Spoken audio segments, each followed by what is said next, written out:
sometimes not so easy.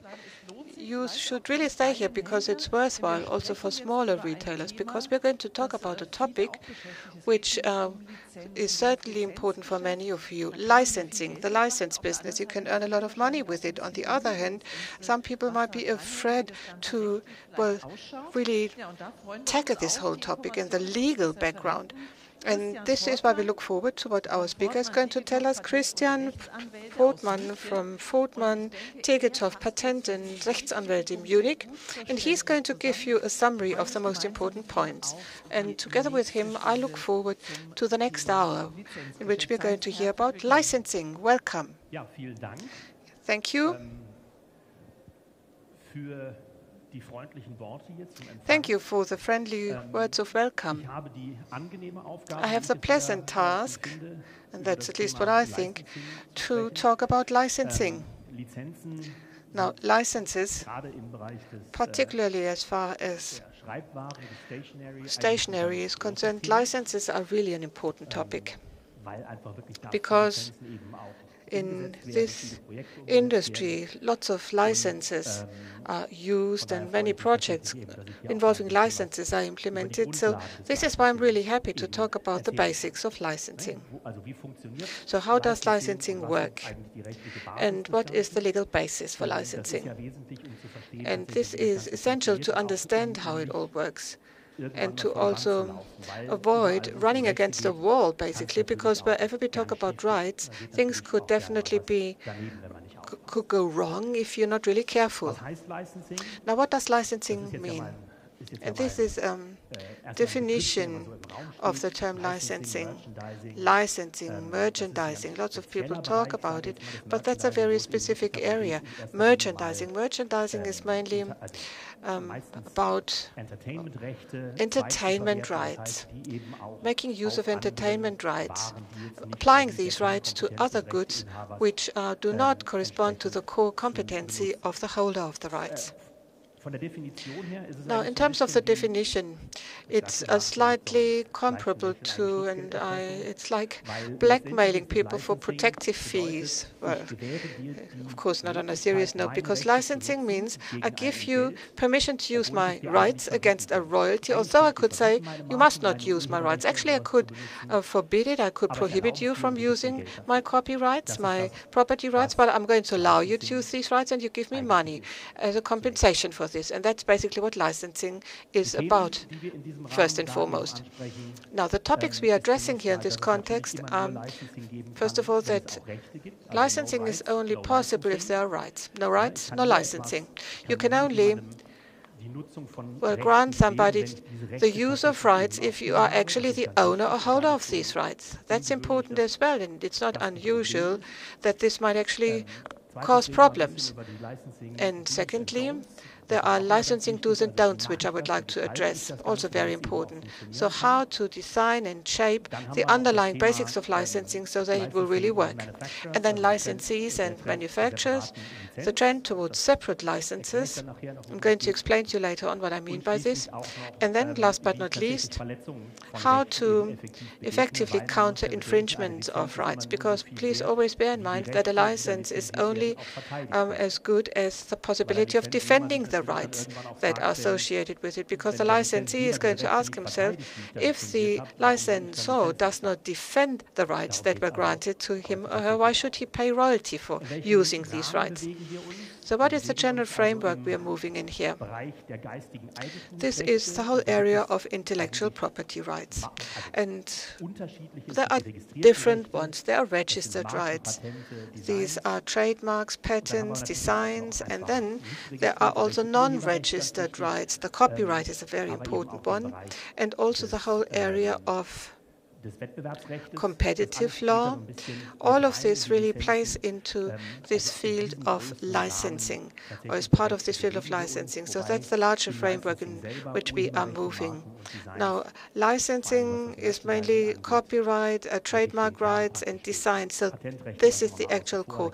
Let's disregard patent rights, because this relates to technical rights, and this is not what we are considering today. So that's what we try to illustrate here in the diagram, how all of this is correlated to each other and how this is partly complementary and that there are sometimes overlaps. And you can see that copyrights and designs sometimes overlap, and trademark rights. You know that trademarks could be words or logos. We're going to talk about trademark rights in a moment, and it could also be a design.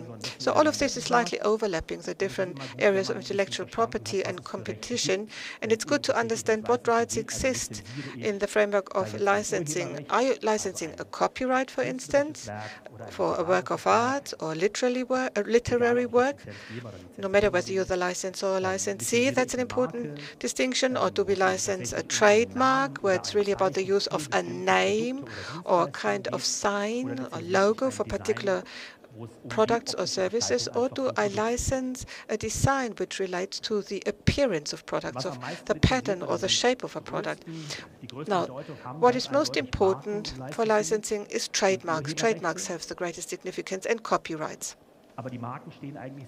But trademarks are even more important, or are even more of a focus than copyrights, because it's more they can be implemented more effectively. And that's why it's important to understand what a trademark actually is, what it does. Now, trademarks is probably also the term we also use in German now. And trademarks are signed, used in commercial transactions to identify products. Now, trademarks give a product its identity, because if you say, I want an Apple computer, then I know that it's a computer with a good design and which is easy to operate. So consumers associate certain qualities with a certain trademark or brand. If you say, I would like to drive a Mercedes, at least that's how it used to be in the past, I assume that it's a reliable car, and that in fact it's going to last for quite a long time. It has a long service life. It's similar for services. When I say I want to buy from Aldi, which is a large supermarket, then I assume that I get decent products at an affordable price. That's also a kind of quality. So there are qualities which are associated with a brand or a trademark, and they can be quite different. And this also shows that trademarks only exist for something. Adidas for sneakers or sports items. Apple stands for computers or entertainment services. So trademarks or brands are always associated with a certain property, with a certain product. So what kind of trademarks exist today? Well, basically this is unlimited. Most of the trademarks we know are still word marks or figurative marks or logos, images. But basically the range of things that you could register as a trademark is really unlimited. It changed over time. So we not only have word marks and figurative marks, we also have position marks, and we have sound marks. You might remember the jingles of Intel and Telekom. This was also a trademark. And we also have motion marks, or another thing that you would also recognize is color marks. For instance, purple stands for chocolate, a certain chocolate, or blue, if you're a driver, it stands for the fuel station called Aral. That's blue. So it's a color mark, but it only works in conjunction with a certain concrete product or service. Only then would the trademark work. So word marks, figurative marks, words and logos are still the majority of all trademarks. And trademarks are things that you meet all over the place, all the time. They are omnipresent. Wherever you go, you encounter trademarks. When you start dealing with brands and trademarks and licenses, you notice that they surround us everywhere. If you look at our environment, now everything is trademarked. Everything is marketed as a trademark, so that one product can be distinguished from the other product. That's why they bear these trademarks. And there are a couple of really famous trademarks. 3D marks, for instance, the Duracell battery. Even if Duracell is not printed on it, everybody knows it's a Duracell battery because of the colors. Or the Coke bottle, one of the first 3D trademarks that ever existed, because the product per se, the bottle, is so recognizable that you can immediately say it's a Coke bottle. But there are other types of trademarks, position trademarks. A red sole you associated with a certain brand of shoe, or 3 stripes on a shoe. Everybody knows exactly what the 3 stripes mean. It's Adidas. So these position marks are also very significant in the market. And then we also have pattern trademarks. Louis Vuitton, for instance, the Louis Vuitton pattern, which you find on all of the bags and suitcases they produce, also has a very high recognizability. If you see it, you say immediately it's a product that comes from a certain manufacturer, from a certain source. And then, I mean, you have those different patterns, and this shows you that there is a large variety of different trademarks, basically unlimited, and goes far beyond that. We also have trademarks such as figurative marks from the entertainment area. Characters like Spider-Man, Batman, Superman, they're all trademarks. And all of the Star Wars characters are trademarks that stand for specific or have been registered for certain products and services and can also be licensed as such, but can only be licensed for those products and services that they have been registered for. So, for instance, if Peppa Pig, if you want to license the trademark Peppa Pig, and if you want to use it for cosmetics or for felt tip pens or writing pads, then this trademark has to be registered first for felt tip pens, for pencils, or you name it, or writing notepads. So you always need the corresponding rights if you want to then enforce these rights or license them, because only if a right is enforceable can you actually license it. Just as important, particularly for the entertainment area, for merchandising, maybe even more important, is the copyright. What does a copyright protect? Now, the copyright basically protects the creator, the author, the artist, the writer. And because of a copyright, a person writing a book is the only person who has the right to multiply this book. The same applies to cartoon characters like Bibi and Tina. You're going to see them a lot here. Benjamin Blümchen. They characters to which somebody has the proprietary right, and only the author or creator that first created the right is authorized, is entitled to then grant this right or to allow somebody else to use or multiply the right. It's different from the situation for a trademark, because you can sell a trademark like a house or a car.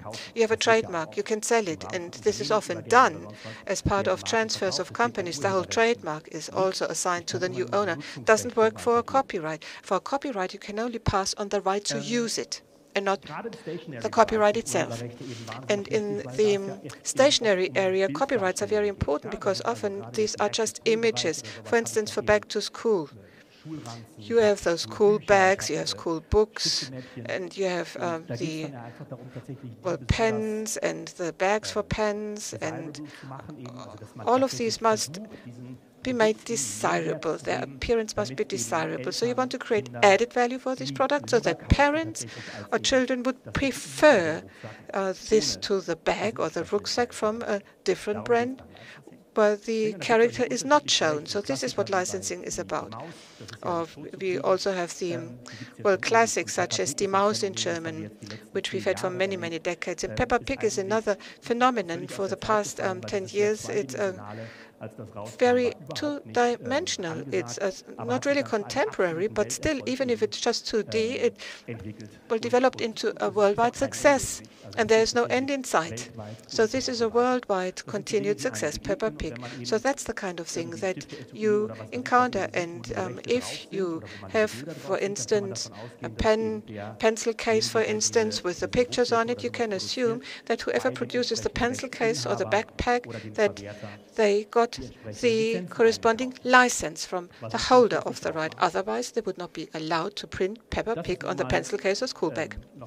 Now, that's also to show you how these different rights are interrelated to each other. At the top left, this red branch means, first of all, you have to register a trademark. And then the various agencies in Germany, Europe, the United States have to register and enter this right. This goes to a whole series of checks and examinations. And then there are times where the license or the right actually is valid, but it could also also expire if you didn't pay for the prolongation of the use to the right, or if you forgot to extend it, or if somebody else said, I have older or better rights to it. And a lot of happens, of course. It's something where there is, which is a dynamic situation, and a right expires at some stage. You might have heard that Disney had a big problem because the copyright to Mickey Mouse expired. So that put Disney in a difficult position. So 70 years after the death of the author, the copyright expires, and then it becomes something that anyone can use. It's public domain, or it belongs to everyone. And with rights that are very valuable and have lasted for such a long time, it's a major issue. It's different for trademarks. Trademarks can live forever. Mensch, ärgere dich nicht is a trademark which was first established in 1918. It's a very healthy trademark. Persil has been around since 1902. Weleda, cleaning rags, cleaning material. In Germany, it's a household name.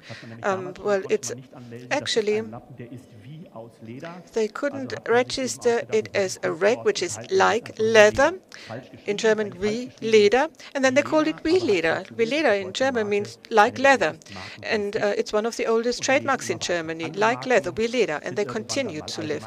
Other trademarks became public domain at some stage. If I say to you, I need a hair dryer, and well, in Germany, Braun called its first hairdryer Föhn. Föhn is a warm wind coming from the south over the Alps, but Braun established Föhn as a brand. And if you say to somebody, I need a Kleenex, you're going to get a paper tissue, no matter what it's called. So paper tissues are sometimes called Kleenex, so in Germany they're called Tempo. These are generic terms because a product became so successful that it has become a synonym for an entire category of products. So there you have to be very careful.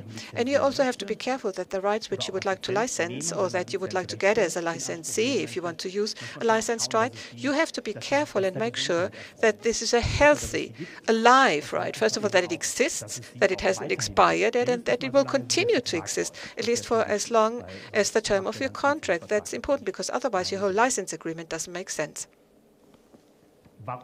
So why do we do all of this? Why do we do licensing? That's the question that comes up here. On the one hand, for the licensee, on the right-hand side, it's about the increase in value. So you turn a normal T-shirt into a special T-shirt, and a normal backpack becomes a Peppa Pig backpack. So this enhances the value of a product. And to be able to also get the added value via your revenue stream, so that you actually get more pay for a product with the character on it than for a product with nothing on it. You want to create an additional revenue. So the licensee, because of this license that he or she acquired, because of Bibi and Tina or the mouse and Peppa and Pig, added value is created, and your product becomes more desirable because of this added value. That's the purpose of licensing, of getting a license. What are the risks? For the licensor, there's a certain risk, because that's the most important asset you have. Your trademark, your brand, your good name, you give it to somebody else. And you say to this other party, you can do something with it. I don't produce any backpacks myself, but you produce backpacks, so you can do this with my trademark. And there's always the danger that somebody is going to damage your reputation, because the backpacks might be poor quality, might fall apart, and that could then damage your own name or reputation. So it's always a weighing of risks and opportunities for the licensor. And this is what we cover in the agreement, that the licensor can also have control over the product. So it's always a kind of balance of interests.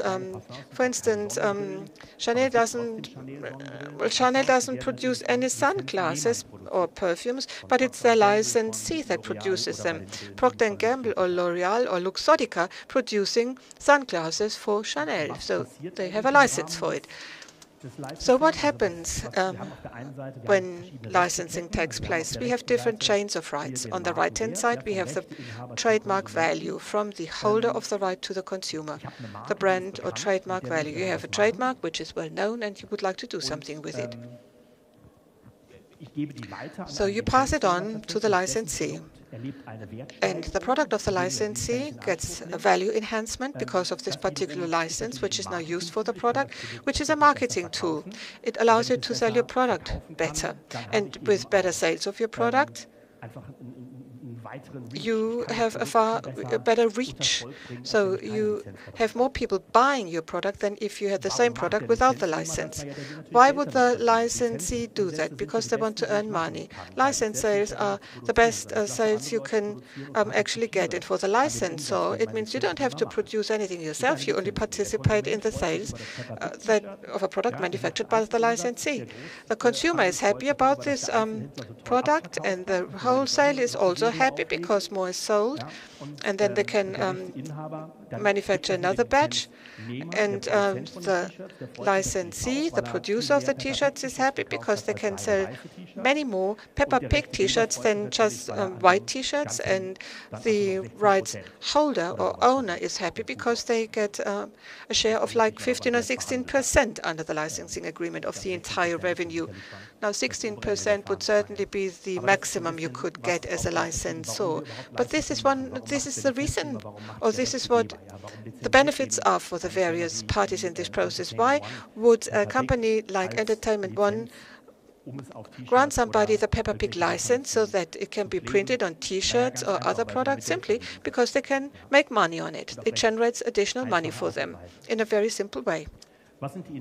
So what are the interests that need to be reconciled? Now, the licensee wants to pay the minimum possible fee, while the licensor wants to charge the maximum licensing fee or royalty. The licensee doesn't want to be controlled to a great extent by the licensor, because then they have more freedom or scope, and the licensor, of course, wants to exert maximum controls to make sure that nothing goes wrong and that the products with their name on it, the property on it, are products of inferior quality. And the licensee wants to have the longest possible term of the contract, so that they don't have to invest a lot of extra money, so that they can generate as much revenue with the smallest investment possible. And the interest of the licensor is always the shortest possible term for the license, so that they could, for instance, consider choosing a new licensee so that they maintain their flexibility and that they wouldn't have to prolong a contract if it's not working very well. So that's always the balance of interests between the licensor and the licensee. What does such a license agreement look like as a matter of principle? So if you were working in my area of activity, you would see all kinds of different versions. Some are 2 pages long and others have 200 pages. So the truth is probably somewhere in the middle, but what every license agreement has to include are the 5 Ws, as we call them in German.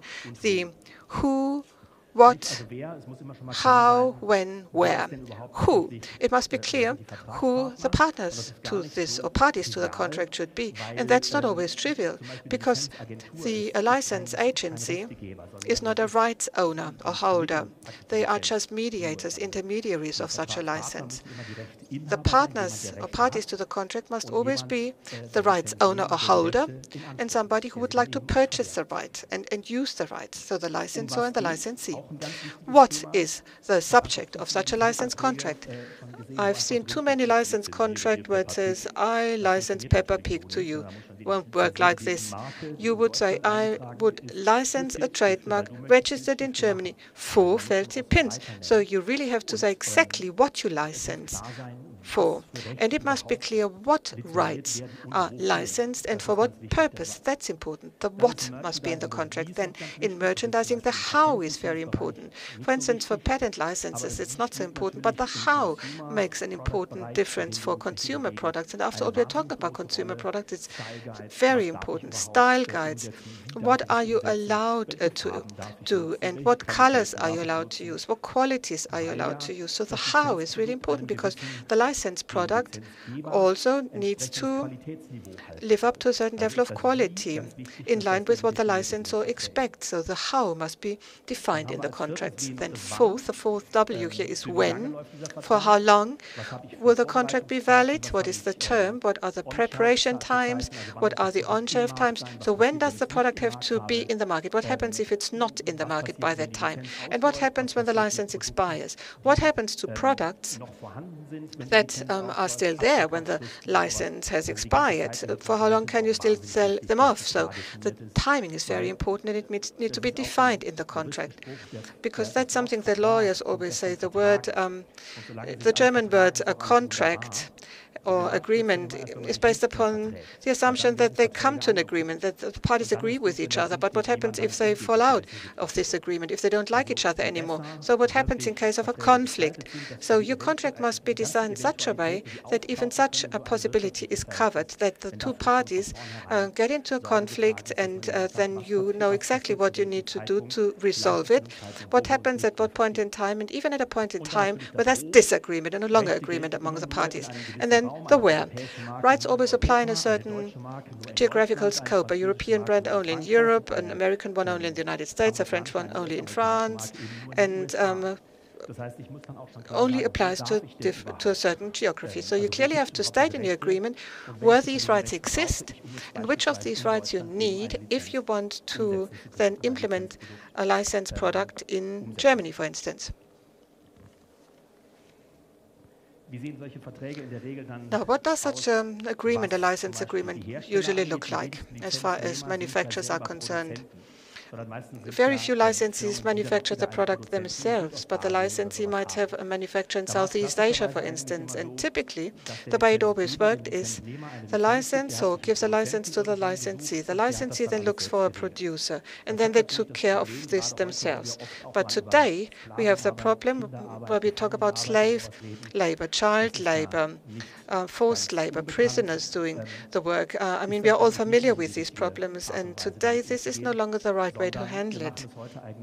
Today, the licensor always insists that the licensee can look for a producer or manufacturer, but this manufacturer that the licensee then commissions should get a separate licensee agreement for the manufacture of the product, according to which it's possible to control what will happen during production, because particularly for consumer products, we often have the problem that the different supply channels are not always entirely clear.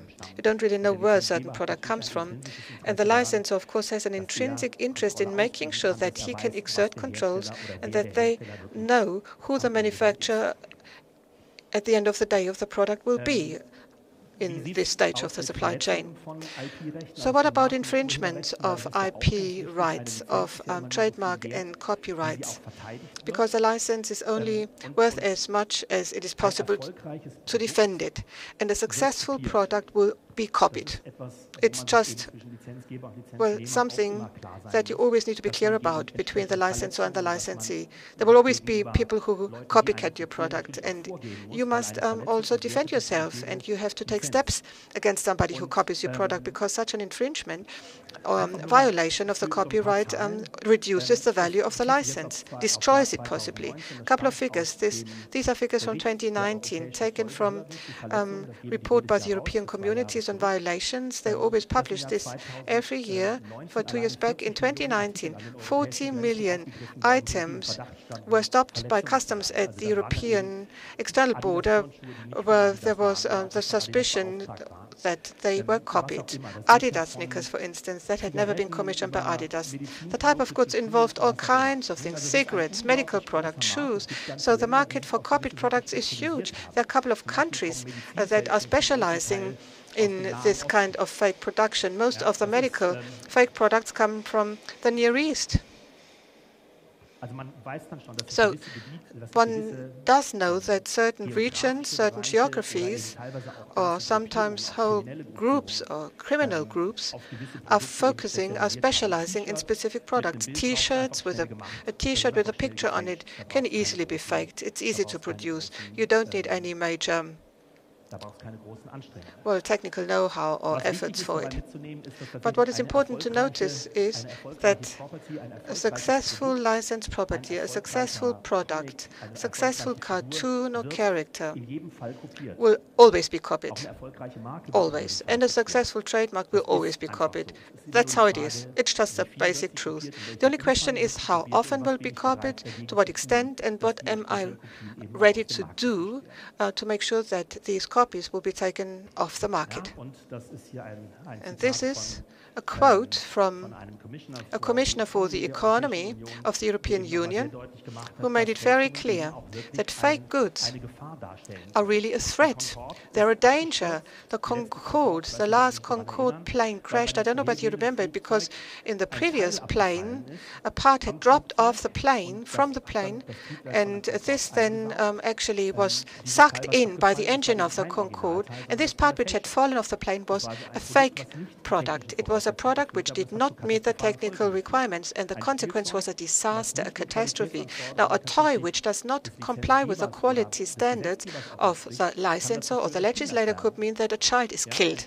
And a toy which is poisonous or toxic, or which a child could swallow because it doesn't meet the requirements, could lead to harm for a human being, could be a threat to health. And this is why it's very important to handle fake goods in a very consistent way. That's also important for licensing, because a license is only worth as much as a licensor will do against fake goods.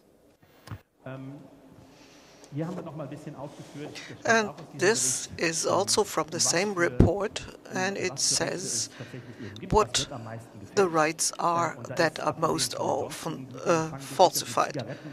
It starts with cigarettes and then packaging, and the next is toys. And of course, toys are one of the main areas for licensing, and that is also one of the areas that are most often faked and forged.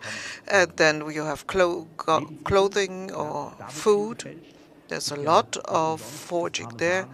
And Parmesan, for instance, is a protected designation of origin, so you really get a cheese that is Parmesan and made in that way, and not just any old cheese. And then you see all the different categories. You see, it is relevant. Products that are typically licensed products are typically those that are easily copied.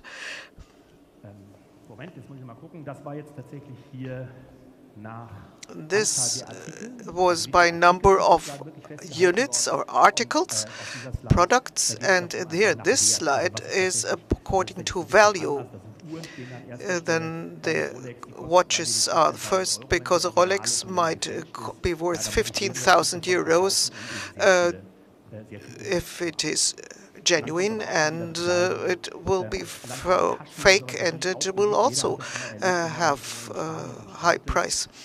But if you're in Spain on the beach, you can get a Louis Vuitton bag for 15 euros, but it's a Louis carton, and the shoes are not Adidas, but Abibas, and they don't have 3 strips, but they have 4 strips, but mostly people don't care. And where do these things come from? And it's important because you must advise the customs people everything that comes from China in the port of Naples, which is owned by the Chinese, then you can rest assured that these are forged, because our products are not being shipped this way. You might be surprised that lots of things are coming from Pakistan, but that doesn't mean they are made there, but they're only exported from there. And the big problem we have now with the Amazon Marketplace, you can buy directly from the manufacturer in Pakistan, and it's difficult for customs, where there is one bathing suit that stinks like plasticizer, but it is of course not something that the customs is concentrating on, because there might be a whole container of such bathing suits, and it's important, and so they have focus, and they must know where to look. In China, for instance, the Chinese customs officials also control exports, and you must have your people as a licensor or licensee, your people on location, so they give the right instructions. Now, the licensor and licensee are a corporation, and therefore you want to support. But the manufacturer of the backpack is, of course, closer to the marketplace, and the licensor must then watch out whether others are making the same type of product, although they are not entitled to. And they should support each other regarding market information. And the licensee, of course, has to control the rights, and we do this for our clients very actively. Who is using what licensees and what brands, and are there violations?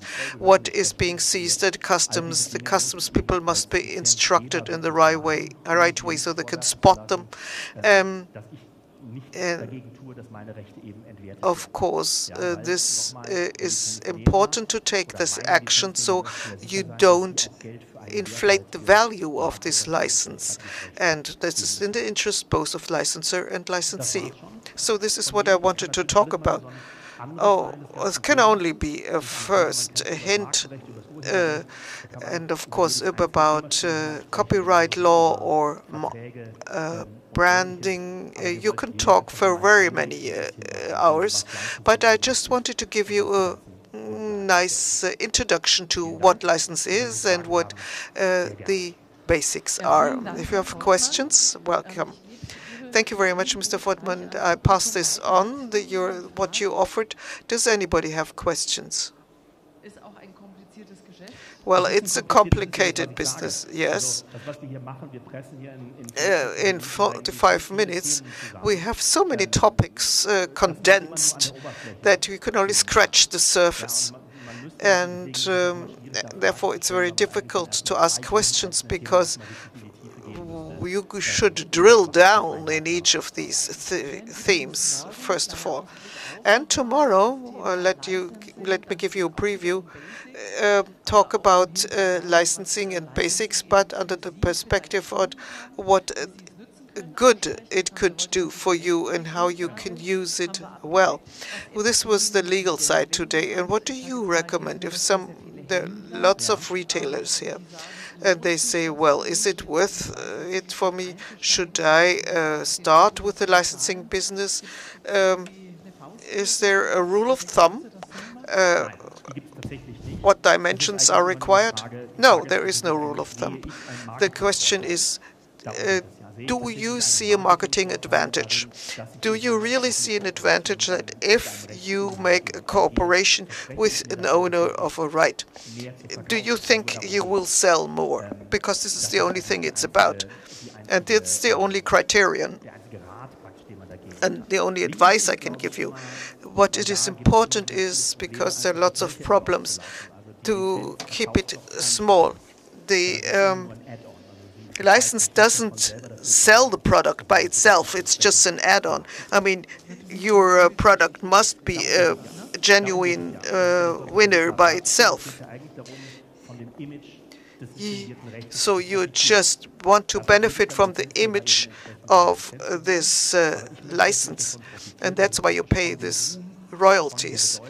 You want to share the success and the reach of this brand in order to generate your own sales. But that's what the retailer must do. Yes, but they're beautiful corporations. They're usually bigger retailers where they didn't for product groups, but as activities. Bibion Tida, there were, when they screened a new film, then they had corporations and they offered services. Well, there are lots of possibilities, and maybe you can tag onto this. And by volume, it's not always that big. Value-wise, they're also small corporations, but they are sensible for both sides. So many good hints. Thank you very much, Mr. Fortmann from Fortmann Tegethoff Patent Lawyers. And of course, he's also around for a few minutes if you have one or the other question and want to ask.